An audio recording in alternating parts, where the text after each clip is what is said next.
JE de hoje. A entrevista esclarece dúvidas a respeito do motor Flex, que permite o uso de 2 ou mais combustíveis. E a reportagem da semana mostra a cobertura do primeiro Fórum Nacional Trabalhos em Altura, organizado pela FNE e EasyTech.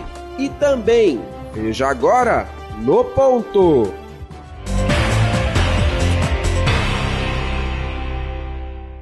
Eu queria falar um pouco com vocês sobre o planejamento de curto e longo prazo. Os sindicatos de engenheiros preocupados com essas questões, preocupados em ter um planejamento, preocupados em apresentar propostas, fez já há algum tempo, criou o Cresce Brasil. O Cresce Brasil é um projeto em que nós falamos sobre as questões da sociedade, um projeto que nós discutimos cada uma das questões e apresentamos propostas factíveis, propostas essas que nós entendíamos que o engenheiro tinha como obrigação apresentar, discutir e não só criticar as questões, apresentar uma solução, uma proposta. E aí nós implementamos no Brasil todo, através de muitos seminários, o Cresce Brasil. Esse Cresce Brasil foi tão importante para nós engenheiros como para o Brasil, que nós podemos falar com toda a simplicidade, com toda a humildade, que o Cresce Brasil foi um dos que deu origem ao PAC. Não diria a vocês que o PAC foi totalmente baseado ou montado em cima do Cresce Brasil, mas o Cresce Brasil deu a oportunidade, quer dizer, deu a discussão para que o governo federal pudesse montar o PAC.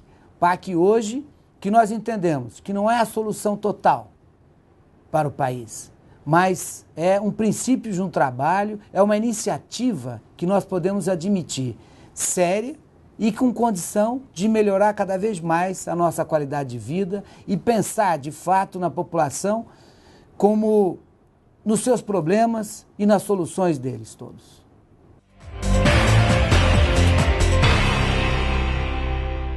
Dando sequência ao Jornal do Engenheiro, na entrevista deste programa, vamos falar sobre a engenharia automotiva, especificamente sobre os motores Flex, aqueles onde podem ser usados mais de um combustível.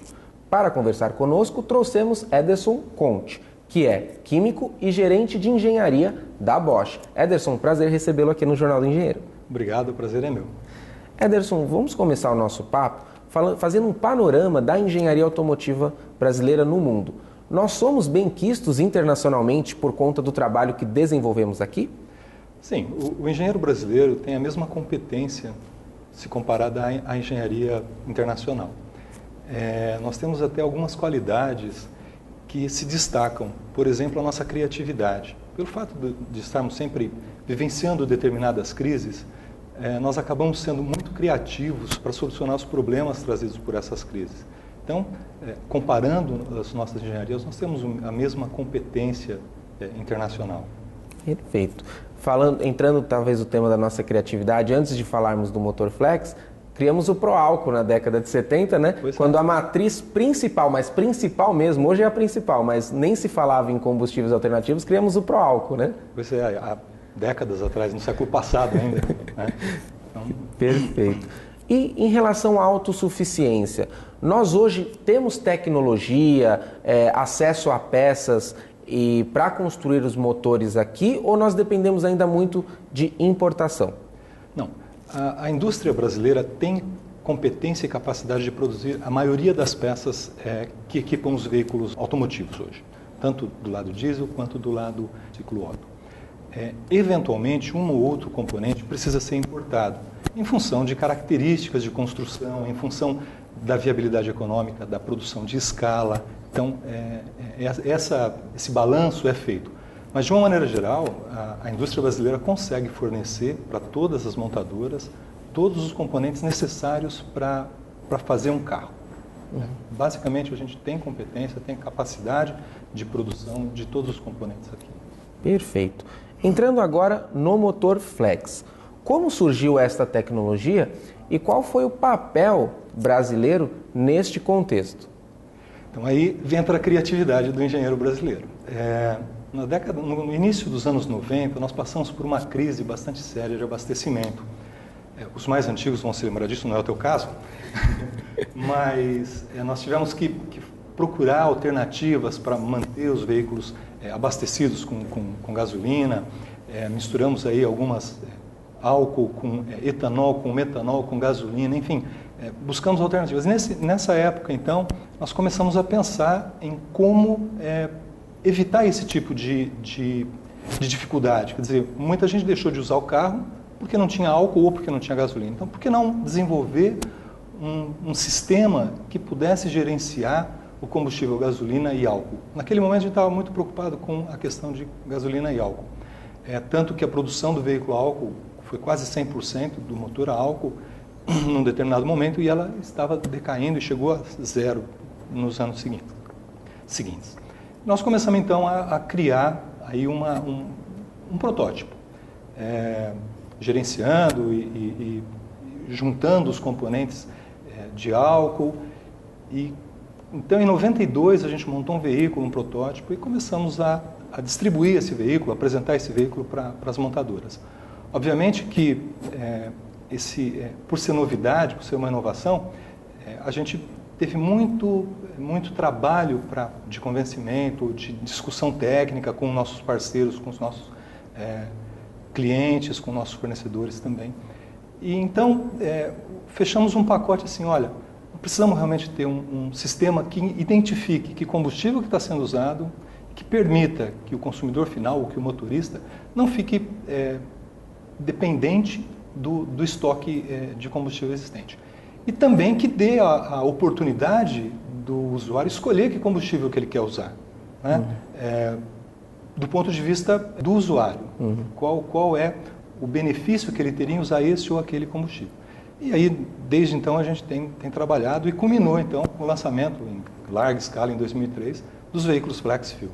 Praticamente todas as montadoras, hoje, 90% da nossa produção é Flex Fuel. Então, em suma, a tecnologia do motor Flex é genuinamente brasileira, foi desenvolvida aqui no Brasil por engenheiros brasileiros. Genuinamente brasileira, desenvolvida pelos nossos engenheiros, com a nossa criatividade, com os nossos recursos técnicos, que é uma coisa também que a gente precisa ponderar. Quer dizer, nós temos aqui capacidades técnicas e recursos diferentes do que a gente tem internacionalmente, mas a gente conseguiu desenvolver uma tecnologia que hoje o mundo inteiro se espelha na gente, né? Muita gente de fora, muitas empresas, muitos governos buscar esse conhecimento, essa tecnologia aqui no Brasil. E como que foi essa difusão dessa tecnologia pelo mundo? Hoje, por exemplo, muitos países adotam essa tecnologia? Sim, guardado algumas proporções. No Brasil, a gente fala de flex fuel, significa qualquer combustível, qualquer mistura de combustível, de gasolina e álcool, por exemplo, entre gasolina pura e álcool, qualquer mistura. Na Europa e nos Estados Unidos, eles estão usando uma mistura mais limitada, em função de características dos próprios países. Então, na Europa, por exemplo, a gente fala, também nos Estados Unidos, a gente fala de E85, quer dizer, uma mistura de combustível que pode ter até no máximo 15% de gasolina e 85% de álcool. Isso para os períodos de verão, de outono. No inverno, pelo fato do inverno ser mais rigoroso, então eles têm uma proporção um pouco diferente, e aí você tem até 70% de gasolina naquela mistura, para facilitar a partida, para facilitar a dirigibilidade naquelas condições extremas de temperatura. Mas o mundo inteiro está usando, tem hoje como meta, como objetivo, a adição de álcool na gasolina, de modo a tornar o combustível mais verde, né? Menos poluente, mais ambientalmente melhor. Mas aqui no Brasil, a quantidade de tanto álcool quanto gasolina, ela é indiferente. Para o sistema é indiferente. Você pode hoje abastecer o teu carro com 100% de gasolina e depois de uma viagem, com metade do tanque, você pode pôr álcool e o sistema vai reconhecer, vai identificar qual é a mistura que você está usando e vai fazer com que o motor trabalhe na melhor condição para aquela mistura. No exterior não é assim, você pega uma mistura praticamente fixa, né? E85 ou E70. Até por conta, por exemplo, de condições climáticas. Exatamente. O Jornal do Engenheiro faz uma pausa, mas no próximo bloco continuamos a falar sobre o motor Flex, tirando as principais dúvidas de você aí de casa. Fique conosco. Daqui a pouco, a reportagem da semana mostra a cobertura do primeiro Fórum Nacional Trabalhos em Altura.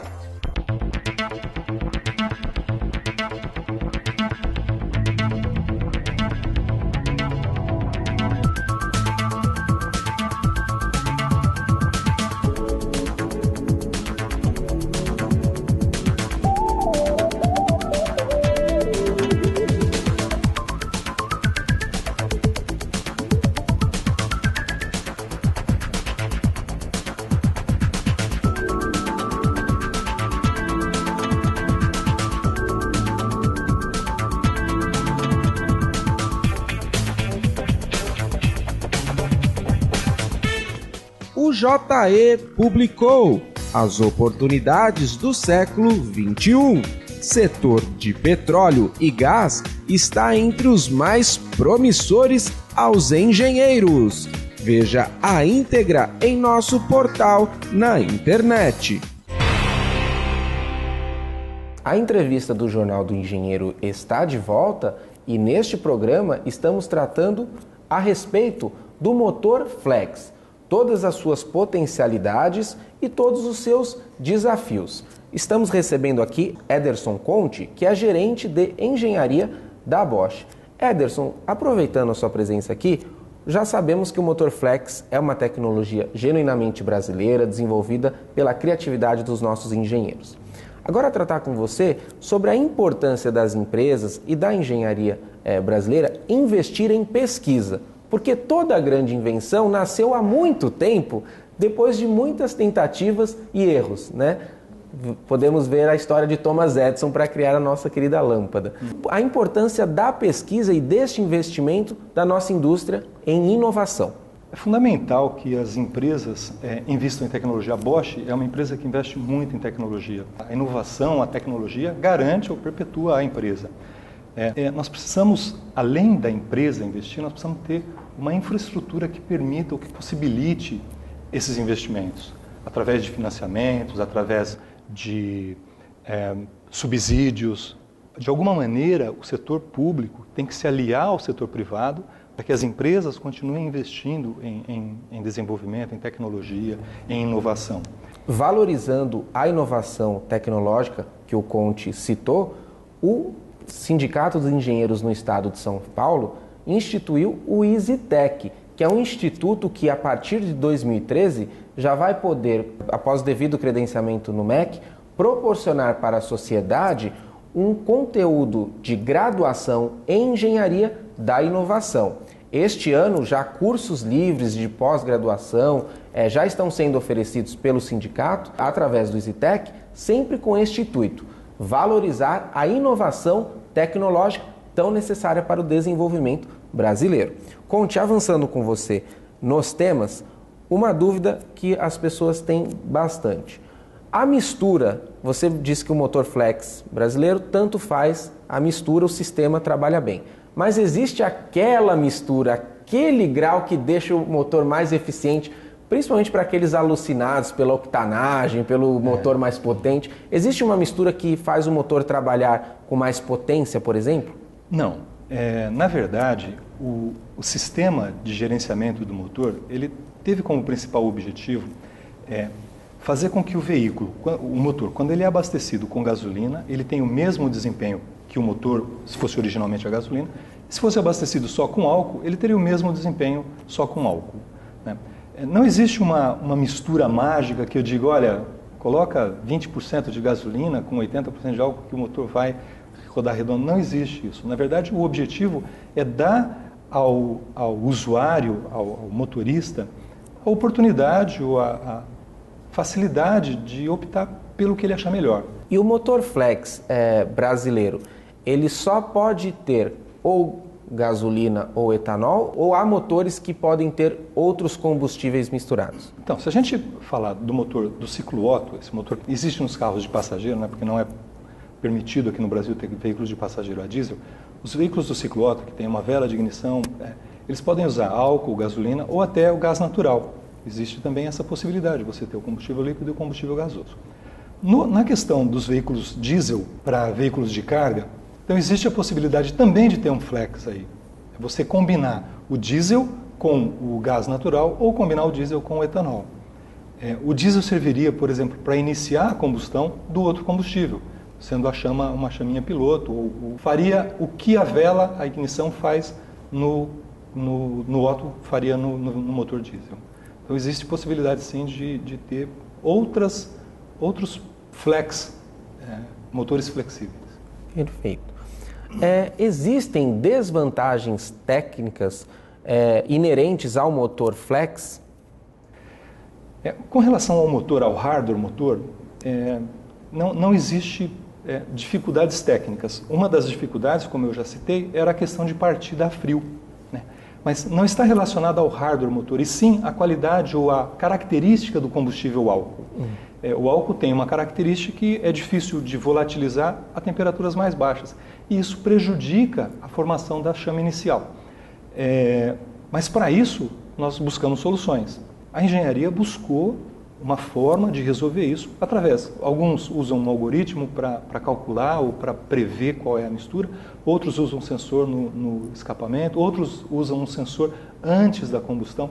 Então, todas as deficiências que porventura existam no motor flex, elas hoje estão tecnicamente solucionadas de modo a garantir que o motor funcione da melhor maneira possível, com aquele combustível que está sendo utilizado pelo motor.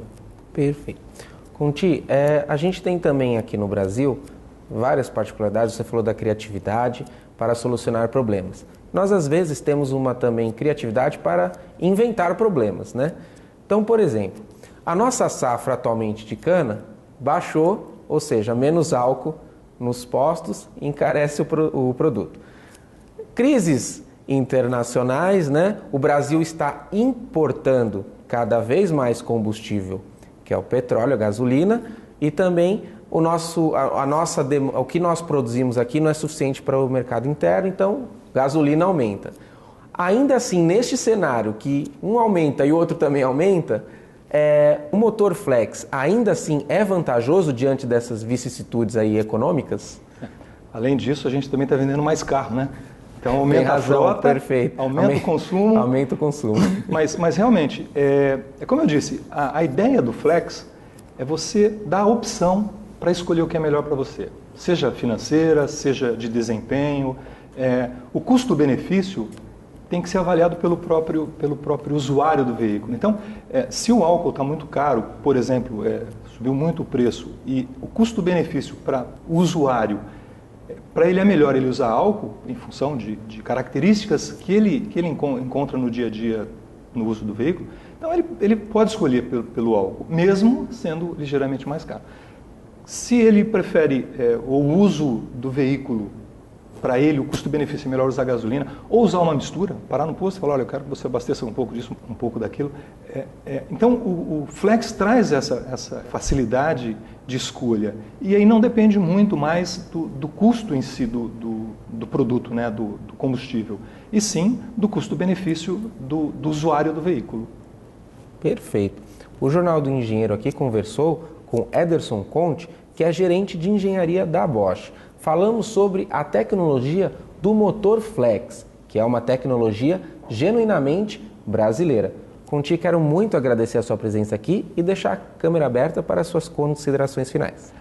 Eu queria agradecer o convite, foi um prazer ter conversado um pouquinho com vocês, com os engenheiros, e também dizer que o limite da inovação é do tamanho do limite da nossa criatividade.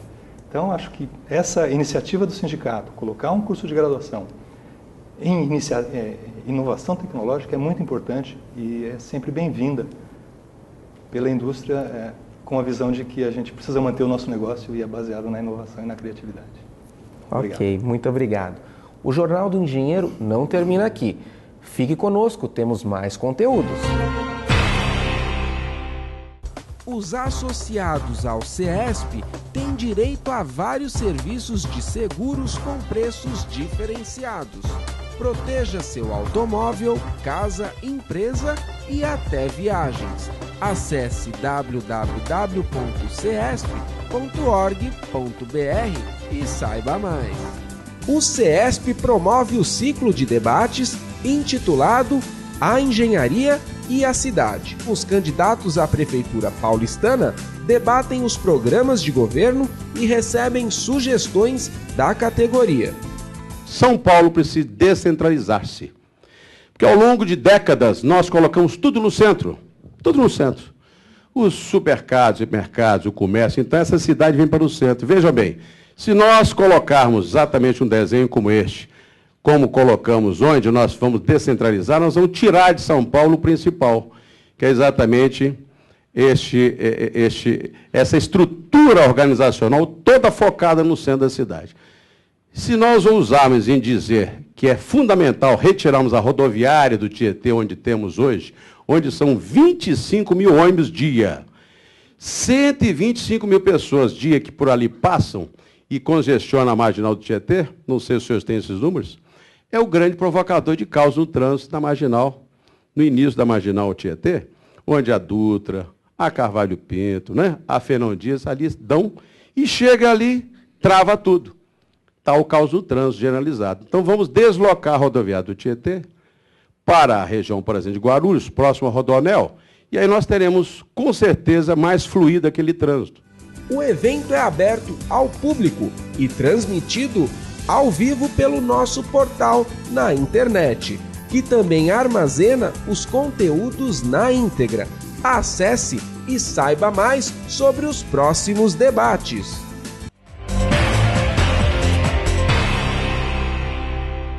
A norma regulamentadora 35 do Ministério do Trabalho estipula as regras que garantam a segurança de quem trabalha em altura. A NR 35 considera trabalho em altura toda atividade executada acima de 2 metros do nível inferior, onde haja risco de queda. A demanda por esta normatização nasceu em reunião promovida pela FNE em 2010. O Brasil crescendo do jeito que está, muitas obras públicas, muitas obras privadas, o boom imobiliário que nós estamos vivendo, induzido pelo governo, com novas regras para construção de habitação, empreendimentos imobiliários, o programa Minha Casa Minha Vida, obras de toda a natureza. E nós precisamos entender que precisamos crescer, precisamos de obras públicas para melhorar a cidadania, melhorar a locomoção das pessoas, mas nós precisamos pensar naquele que está ali construindo, trabalhando, que é o trabalhador. E ele não pode correr risco de vida, ele tem que vir fazer o seu trabalho e voltar para casa em segurança, para o convívio da sua família, para no dia seguinte estar bem. Então, tudo que for possível fazer para melhorar as normas, para melhorar a segurança do trabalho, o ambiente do trabalho ser o melhor possível, nós temos que apoiar. Então, quero parabenizar mais uma vez a Federação, parabenizar o Ministério do Trabalho e todos os entes públicos, privados envolvidos nessa construção. E assim que a gente vai fazendo um Brasil civilizado, um país moderno, um país cada vez mais dinâmico, garantindo a segurança, a cidadania e o bem-estar para todos. A Federação Nacional dos Engenheiros participa da comissão tripartite que reúne governo, trabalhadores e patrões e é responsável pela norma e sua aplicação. A comissão tripartite, como o nome diz, é uma comissão de 3 partes: governo, empregador e empregados. Essa comissão ela é constituída para ou elaborar, ou revisar, ou mesmo, como o caso agora da CNTT, acompanhar uma norma regulamentadora, um tema, tá? Como existem outras comissões tripartites. Esta comissão tripartite, em particular da NR35, ela elaborou a norma de trabalho e altura e agora estará responsável por divulgar a norma, elucidar as dúvidas provenientes da aplicação da norma e, se for o caso, propor alteração à norma. E, além disso, propor anexos à norma, que vão detalhar alguns aspectos, alguns pontos que estão previstos de forma genérica na norma. O nosso papel é realmente de fazer a percepção dos riscos em todos os níveis, desde a parte da concepção do projeto, como eu disse, na execução e na entrega e no dia a dia da operação de qualquer atividade, mesmo a do lar, que é um trabalhador comum. O Ministério tem a competência legal de fazer os regulamentos de segurança e saúde no trabalho, mas o Ministério não tem a capacidade de fazer a leitura do que os trabalhadores esperam dessa norma, do que os empregadores são capazes de adotar como medida de proteção. Então a gente chama para participação, chama para dividir essa responsabilidade pela regulamentação a sociedade civil. E isso a gente tem uma série de parceiros, tanto as centrais de trabalhadores, as confederações de empregadores, sempre a FNE do nosso lado, na NR10 foi assim, na NR35 foi assim. Então a gente tem uma norma possível, uma norma que pode ser aplicada e pode repercutir em impacto positivo para os trabalhadores. Dia 15 de agosto de 2012, a FNE e o Instituto Superior de Inovação e Tecnologia organizaram o primeiro Fórum Nacional de Trabalhos em Altura, NR35, cuja finalidade foi apresentar, discutir e difundir os conceitos e aspectos da norma. São os trabalhadores, os sindicatos, as suas entidades que levaram ao governo a necessidade de ter essa norma. Todos estão de parabéns, é assim que a gente vai construindo o nosso país. Esse evento, nós temos pessoas e autoridades do país inteiro aqui. A maioria prevencionista da área de engenharia, da área médica e da área comportamental, psicólogos também. A implementação que se dará em setembro, na verdade, está se dando hoje. Eu acho que essa é a parte mais importante. Na ocasião, foi lançado um manual para a aplicação da norma. Hoje esse evento é para divulgar, né, a edição de uma norma regulamentadora de número 35, que regula as condições de prevenção de acidente para todos os trabalhadores que trabalham em altura. Não que aqueles que não trabalham em altura não sofram acidentes, né? Mas existe uma norma específica a respeito desse tema. Então é para divulgar que nós temos agora essa regulamentação, conscientizar os trabalhadores da importância de observância das normas de medicina, higiene e segurança do trabalho para prevenir acidentes, até porque a vida, né, e a integridade física é o bem maior que nós temos. E também conscientizar não só do uso do equipamento de proteção individual, mas do uso adequado. E esses equipamentos que são utilizados, eles também devem ter uma vida útil, devem também oferecer segurança, porque muitas vezes o próprio equipamento de proteção individual, eles não são seguros. E isso também merece fiscalização. Então é fiscalizar o uso e fiscalizar a vida útil desse equipamento e fiscalizar a segurança e a solidez desses equipamentos. Então a conscientização agora é geral. E conclamar que cada trabalhador fiscalize o seu colega também, né? Porque todos nós somos responsáveis pelo meio ambiente. Para saber mais sobre este e outros assuntos referentes ao desenvolvimento e à segurança do trabalhador, acesse o nosso portal na internet